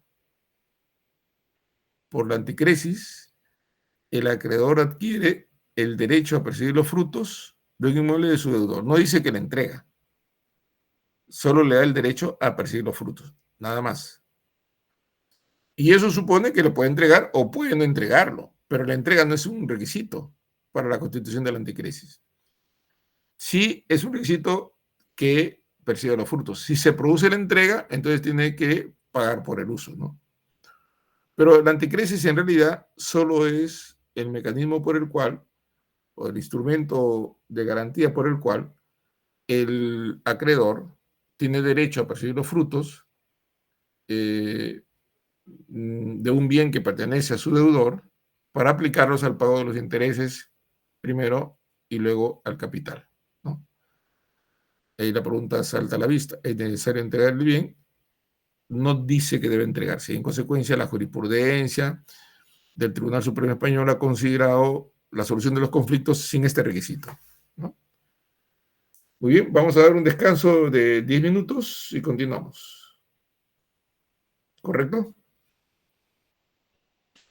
Como podrán darse cuenta, la anticresis no tiene una regulación uniforme como si la tiene la hipoteca. La hipoteca tiene una regulación casi pareja con la mayoría de los países del continente americano y del continente europeo. Por la anticresis, como habrán podido percatarse, no tiene la misma regulación, ¿no?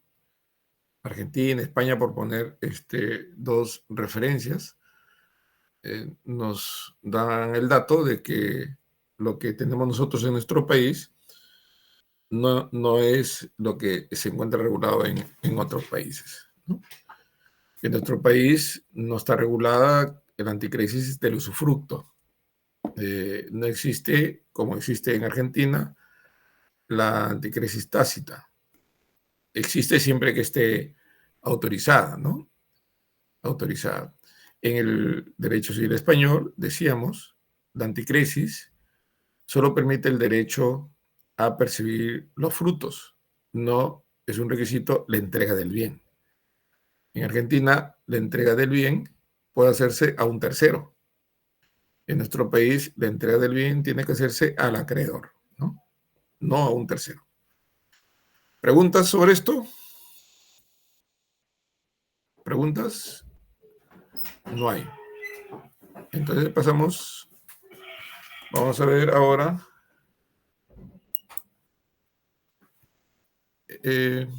Bueno, vamos a continuar terminando esta última diapositiva que hace referencia a la anticrisis. Algunos comentarios adicionales para pasar a ver derecho de retención. ¿La anticrisis es un derecho real? Bueno, si fuera como el derecho civil español, parecería que no, eso se discute, ¿no? Se discute si eso no es un derecho real. Se sostiene que es un derecho real en razón de que recae sobre un bien específicamente determinado, ¿no? Pero como también se discute la hipoteca si es un derecho real o no. Pero, digamos, en nuestro país eso no es un debate. Nadie discute que sea o no un derecho real porque la ley ha señalado que la anticrisis es un derecho real de garantía. Pero en doctrina sí se discute si es o no un derecho real, ¿no? Porque también se discute en realidad la existencia del propio derecho real, ¿no? Porque todos los derechos resultarían ser derechos obligacionales y porque se entiende que el derecho real, en el derecho real solo hay una autosuficiencia de la satisfacción del interés por el titular del derecho y que existe no se necesita de una conducta de un tercero para que el interés se vea realizado, ¿no? Entonces, que es una negación completa a los derechos reales en general, porque se considera que los derechos obligacionales son los que recaen sobre todo los bienes patrimoniales, o los derechos patrimoniales. Bueno, como decía hace un momento, en nuestro país eso no se discute, porque por lo menos no hay incluso alguna tendencia doctrinaria en nuestro país que diga que no es un derecho real. Así que se acepta porque así lo establece el código. ¿Qué tienen en común con hipoteca? ¿Qué tiene en común la anticrisis con la hipoteca? Que recae sobre inmuebles. ¿Algo más? ¿Ustedes detectan algo en común de la anticrisis con la hipoteca? Aparte de que recaiga sobre inmuebles.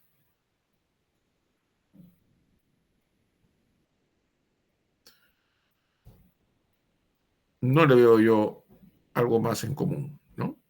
Salvo que sea garantía real como lo es la hipoteca. ¿Qué tiene en común con la prenda? Bueno, con la prenda que ya no existe, lo que tiene muchas cosas en común, ¿no? Que la anticrisis se constituye con la entrega del bien y la prenda también. Pero la diferencia es que en el caso de la anticrisis tiene que ser por escritura pública bajo sesión de nulidad. Y esa también es una diferencia con la hipoteca, ¿no? La constitución es un acto ad solemnitatem, mientras que la hipoteca es un acto jurídico ad probatem. En cuanto a la titularidad del inmueble y de los frutos, puede ser constituida por el propietario del bien, ¿no? En anticrisis. En la doctrina se admite que puede ser constituida por quien tenga derecho a los frutos. Por ejemplo, el usufructuario podría constituir anticrisis porque no se requiere la entrega del bien, sino solamente la percepción de los frutos. Por eso es que hay una diferencia con nuestro país, porque en el caso del usufructuario en nuestro país, si es que constituye anticrisis, tendría que entregar el bien físicamente. Entonces ya se perdería la razón de ser del usufructo, y yo creo que para eso sí necesitaría autorización del propietario. No está prohibida, por supuesto, en nuestro país, pero tiene una connotación diferente porque supone la entrega del bien, ¿no? La renta del inmueble se imputa a los intereses y el saldo al capital, ¿no?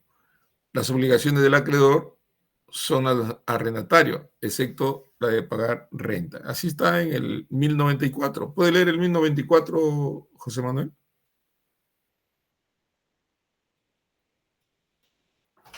Sí, profesor, artículo 1094. Las obligaciones del acreedor son las mismas del arrendatario, excepto la de pagar la renta. Eso dice el artículo. Correcto. El acreedor tiene el bien en su poder y su obligación es conservar el bien, ¿no? No paga renta porque se entiende que la renta, el equivalente al monto que supondría el valor de la renta, sirve para pagar la obligación. Se va imputando al interés, luego al capital, y si ya se pagó los intereses, se paga el capital, ¿no? No la paga al acreedor, perdón, al propietario. No está obligado a pagar renta. Lo que está es beneficiándose del fruto que vendría a ser el valor por el uso, ¿no? del bien. Muy bien. Derecho a retención. Yo creo que en el caso del derecho a retención sí es más discutible y opinable que se considere como un derecho real de garantía, porque a diferencia de las otras garantías que hemos visto, hipoteca y anticrisis, en este caso,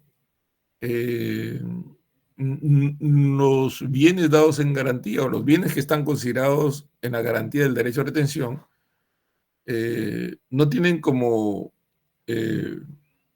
futuro, finalidad, que ese bien se venda o se remate para que con lo recaudado se pague la obligación. En el caso de los bienes sobre los cuales se ejerce retención, lo único que tiene como finalidad o lo único que le permite, digamos, al acreedor forzar a que el deudor pague, porque el deudor es propietario del bien que está en poder del acreedor. Pero esta facultad se ejerce judicial o extrajudicialmente, es decir, no necesita de un acto jurídico de constitución, sino que simplemente se ejerce.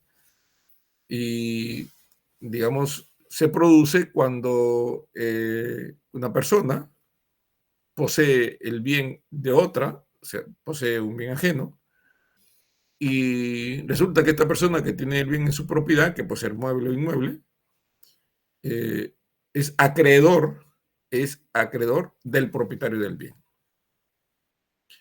Y la obligación está conectada o tiene conexidad con el hecho de que el acreedor tenga el bien en su poder. Es decir, si el acreedor tiene el bien en su poder, el crédito tiene que guardar relación con el hecho de que el acreedor tenga el bien en su poder, ¿no?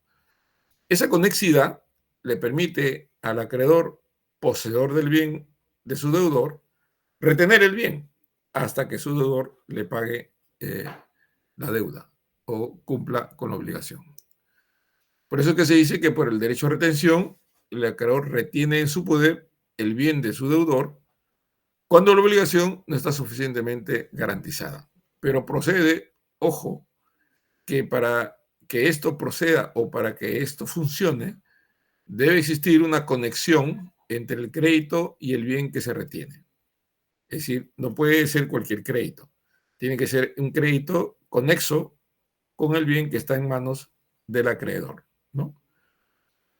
El mejor ejemplo del derecho a retención se produce cuando, habiendo el poseedor realizado mejoras en el bien,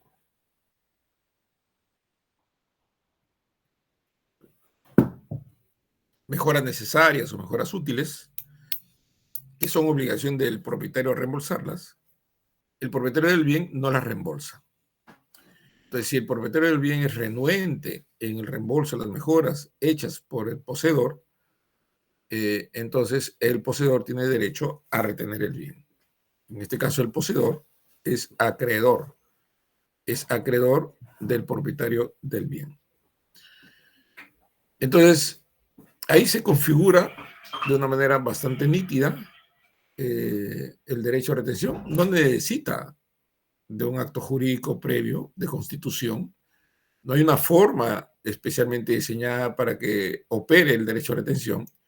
Simplemente opera en razón de que el acreedor retiene un bien de su deudor, porque el deudor no cumple con su obligación. Y ese crédito pendiente tiene que ser conexo respecto del hecho de que el acreedor tenga ese bien en su poder. Claro, hay algunas reglas que por supuesto no tienen por qué funcionar en nuestro país y que sí funcionan en otros países, ¿no?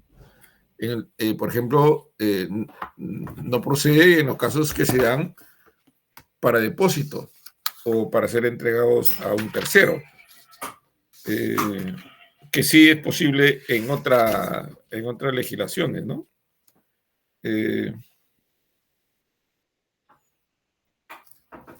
¿Puede leer, José Manuel, el artículo 1123? 1223, profesor. ¿Sí, ese? 1123. Ya, gracias. Ahorita voy.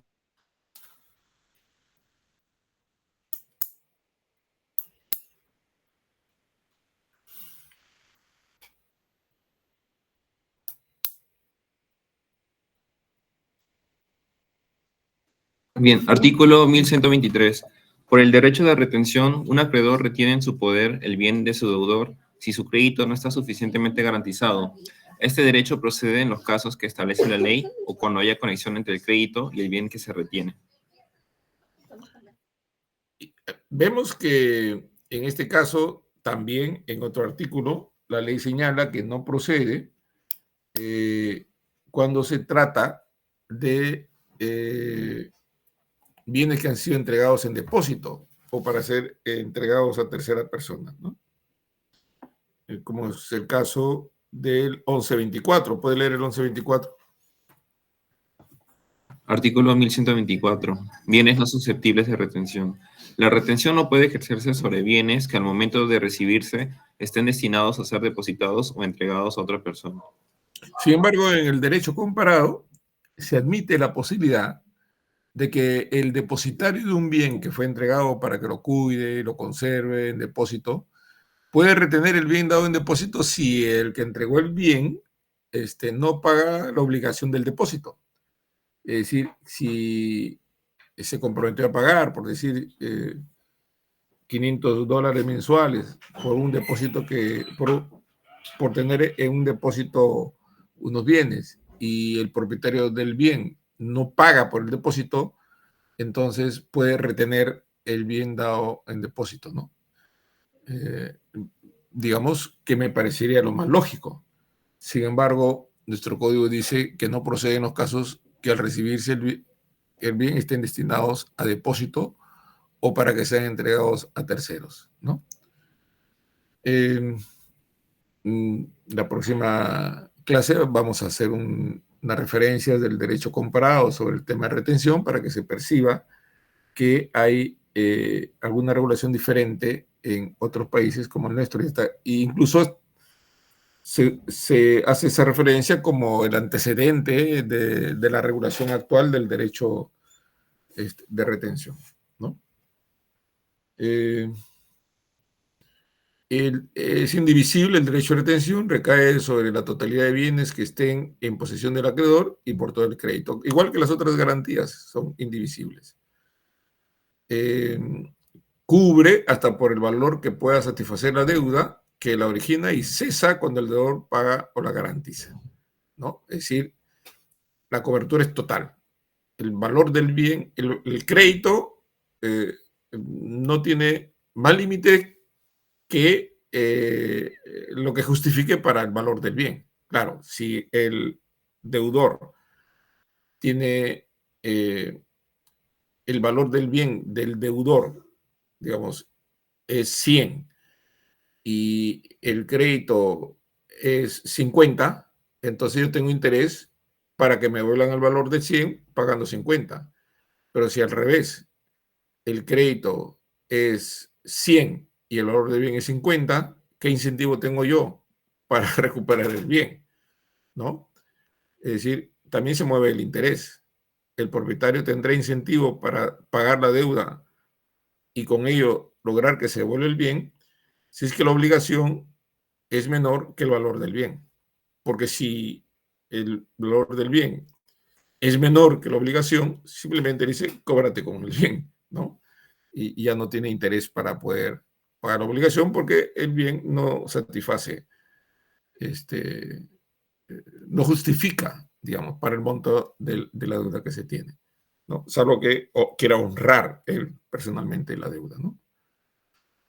Se ejercita judicialmente como excepción sustantiva, oponiéndole la acción de entrega del bien y extrajudicialmente rehusando la entrega hasta que se cumpla con la obligación. El derecho de retención por el no pago de las mejoras se ejecuta extrajudicialmente porque está habilitado para no entregar el bien mientras que no se le pague por las mejoras. Pero si esto estuviera judicializado, entonces el juez puede disponer que no se entregue el bien hasta que el demandante no cumpla con la obligación que dio origen a que el deudor mantenga el bien en su poder. ¿Preguntas?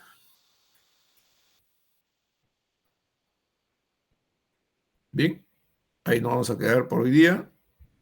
Espero que la próxima semana no tengamos problemas con paros y demás actividades extracurriculares, ¿no? Ahí nos quedamos y la próxima clase continuamos. Buenas noches.